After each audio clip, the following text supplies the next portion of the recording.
নমস্কাৰ, মই ৰূপজ্যোতি পৰাশৰ মোৰ ঘৰ বালিগাঁও কুৰকাতলি। মই আজি এসপ্তাহমানৰ আগত হাতটো ফ্ৰেকচাৰ হৈছিলে, পৰি পেলাই দুখ পাইছিলোঁ, অকণমান হাড় ফাটিছিলে আৰু মই ডক্টৰ ট্ৰিটমেণ্টো কৰিছিলোঁ। ডক্টৰে প্লাষ্টাৰ কৰিছিলে। ইমান বিষ চিকবোৰ ইমান মই ভাল নাপালোঁ। তথাপিও এজন ব্যক্তিৰ নাম গম পালোঁ, কুঁৱৰী পুখুৰী আপোনাৰ পাণগিৰা, সেইটো অঞ্চলৰ ব্যক্তি। কুঁৱৰী পুখুৰী দৰৱ বনৌষধি দিয়ে তেওঁ, প্ৰভাত বৰুৱা। আজি মোক 7 পালি টোটেল বান্ধিবলৈ দিছে। আজি প্ৰথম পালি মোক বান্ধি দিছে।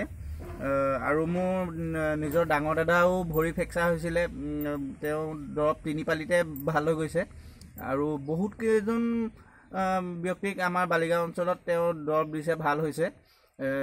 বালিগাঁও বেজদণ্ডিটো দিছে, বেজদণ্ডিটো কেইবাঘৰতো দিছে, তেওঁ ভাল পাইছে, হাড় চাৰ জইন হৈ গৈছে। গতিকে বনৌষধিটো আপোনালোকেও ব্যৱহাৰ কৰক। তেওঁ প্ৰভাত বৰুৱাৰ তলত স্ক্ৰীণত তেওঁ নাম্বাৰ দি দিব। আপোনালোকৰ যদি ফ্ৰেকচাৰ হৈছে বা হাড় চাৰ কিবা ফাটিছে বা বিষ হৈছে, তেওঁ ওচৰত বনৌষধি পাই যাব।